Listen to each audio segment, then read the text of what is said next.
배 굶는 서름이 가장 큽니다. 제 어린 시절 기억은 유난히 배고픔과 관련이 많습니다. 도시락 싼 책 보자기를 둘러매고 걷고 뛰던 심리 산길, 굳어버린 꽁보리밥에 콩자반 반찬이 전부인 도시락은 점심시간 전에 반 이상 비어 점심나절부터 저녁 무렵까지 하굣길은 따가운 햇볕 희상으로 배고픔이 더 힘든 길이었습니다. 원조품인 우유가루와 건빵은 최고의 간식이었고 건빵을 20개씩 일일이 쎄 나눠주는 줄반장은 최고의 권력자였습니다. 귀가할 때는 한겨울을 빼면 언제나 산과 개천을 뒤졌습니다. 봄에는 동산에서 진달래를 따먹고 개천과 찔레 순을 한 알음씩 꺾어 집으로 가져가며 먹었습니다. 누나가 한약재로 팔 인동꽃을 따라 나가면 꽃이 가득한 바구니 속에 묻혀 꽃향기 가득해진 산딸기를 누나보다 더 기다렸습니다. 한여름 학교 가는 길에 진거미를 잡아 바위돌 위에 널어놓으면 돌아오는 오후엔 빨갛게 익어 있었습니다. 남들이 무서워 잘 안 가는 옛 공동묘지는 튼실하고 굵은 더덕이 많은 나만의 농장이었고 남이 딸써라 다 익기도 전했던 개복숭아는 삶으면 시고 쓴맛이 줄어 그럭저럭 먹을만 했습니다. 모깃불로 자욱해진 연기 속에 풀벌레의 소리 요란하던 한여름 밤에는 복숭아설이 나간 동네 형님들을 기다리는 즐거움이 있었고 모닥불에 밀을 그슬려 입가가 검게되도록 밀서리를 하고 반쯤 여문 콩은 좋은 콩소리감이었습니다. 길가로 뻗어나온 가지의 감을 따다 주인 어른 고함 소리에 혼백이 빠져 도망을 치고 복숭아 서리범으로 오해받아 책보자기를 빼앗기고 엉엉 울었던 기억도 있습니다. 동물이 차가워져 고기를 잡으러 물속에 들어가는 것이 꺼려지는 가을이면 구절 골로 텁골로 머루와 달의 산밤 으름을 찾아 헤맸습니다. 추수가 끝난 밭을 손바닥으로 뒤지면 땅콩이 나왔고 빈 고구마 밭을 괭이로 다시 뒤지면 고구마가 나왔습니다. 괭이에 찍혀 동강 나버린 고구마가 안타까웠습니다. 한겨울에는 어른들이 문에게 화투를 치는 옆에 기다리다 지는 쪽이 무광에서 꺼내온 차가운 물을 깎아 함께 얻어먹는 낙도 있었고 얼음을 깨고 개구리와 고기를 잡아 매운탕을 끓여 먹는 것도 색다른 맛이었습니다. 화전민이 살다 떠난 소깃집 안방에 누워 막걸리를 파시던 어머니가 동네 손님에게 내놓는 라면, 안주를 한 가닥씩 얻어먹는 맛도 쏠쏠했습니다. 초등학교를 마치고 성남으로 이사와 소년 노동자로 일하면서는 길에서 파는 핫도그와 호떡이 먹고 싶었고 김이 펄펄 나는 통 속에 든 호빵도 먹고 싶었지만 언제나 돈이 없었습니다. 공장 바닥에서 먹는 식은 보리밥과 굳어버린 오뎅 반찬은 목 넘김이 힘들었고 배식을 받던 새 공장에서는 맛있는 생선을 달랑 한 개만 집어주는 배식 아주머니가 야속했고 건더기가 없는 멀건 국물이 야속했습니다.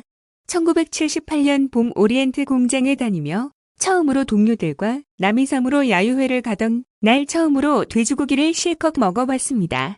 제 어린 시절은 이렇게 먹는 것에 대한 기억이 많습니다.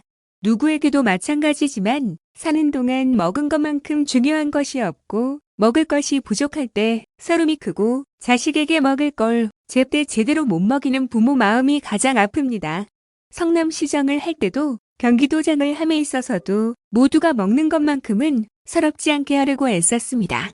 자기 배가 고파서 가족을 못 먹여서 죽고 훔치고 눈치 보고 서러워하지 않도록 만든 것이 경기도 먹거리 그냥드림 센터입니다. 심사하지 않는데 다른 부작용이 아무리 크더라도 먹는 문제로 인간 존엄이 훼손되지 않게 하는 것이 더 중요하지 않겠습니까?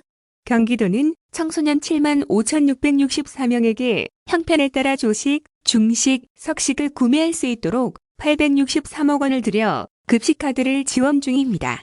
그런데 대다수가 편의점에서 삼각김밥이나 컵라면으로 때운다는 말을 듣고 이들이 당당하게 낙인감 없이 배부르게 먹도록 세심하게 고쳤습니다. 먼저 지원급 식비가 일식 4,500원으로 너무 작아 6,000원으로 올렸고 다시 7,000원으로 올리는 절차를 진행 중입니다. 8,000원이던 1회 사용한도도 12,000원으로 올려 지원금을 모아 먹고 싶은 것을 골라 먹을 수 있게 했습니다.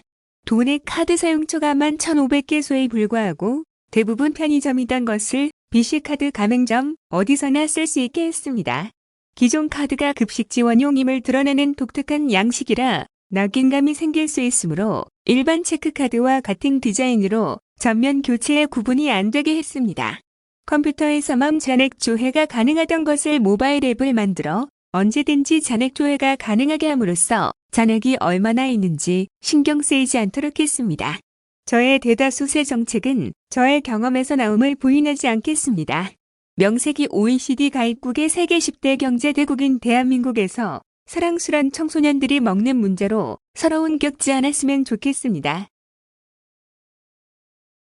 다음 페이스북 글. 망국적 로또 분양 그만하고 기본주택으로. 남녀노소 없이 온 국민이 아파트 청약을 위해 전국을 떠도는 국민 로또 청약 시대가 열리고 있습니다. 얼마 전 경기도 과천 아파트 청약률이 1801에 이르고 청약이 끝나자 이사 나가느라 전셋값이 수억 대 폭락하는 일도 있었습니다.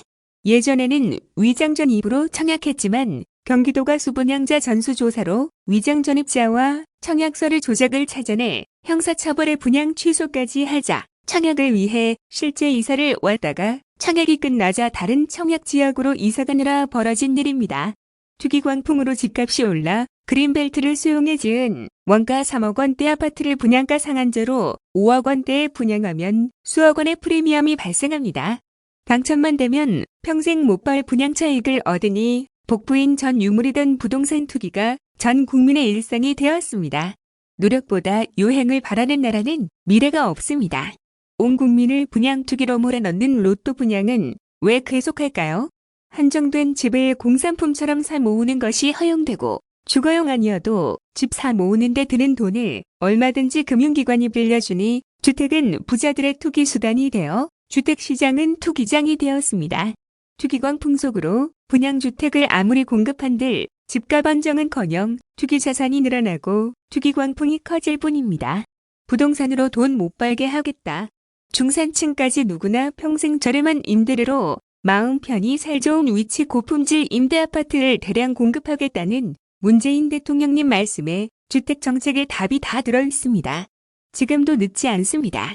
주택 가격이나 보유주택수 억제도 중요하지만 그보다 실주거를 보호하고 투기를 억제해야 합니다. 투기가 의미 없도록 조세로 불소소득을 철저히 환수하고 비주거용 주택 구입의 금융 혜택을 제한해야 합니다. 공공택지상 아파트는 로또 분양의 투기 수단으로 내줄 것이 아니라 공공이 보유하되 국민들이 평생 편히 살도록 기본주택으로 공급해야 합니다. 경기도 내 3기 신도시 주택은 특별한 사유가 없는 이상 로또 분양 아닌 기본주택으로 공급되어야 합니다. 용적률과 금융제도, 개선, 공공주택 매입 공사 운영, 허용 등 약간의 제도만 고치면 시세 대비 건설원가가 너무 낮기 때문에 재정부담 거의 없이 무주택자에게 충분히 공급할 수 있습니다. 생활 필수품인 집을 거주용이 아니라 집 없는 사람을 타겟 삼은 자산 투기용으로 사 모으는 것은 정의롭지 못하며 최소한 권장사항은 못 됩니다.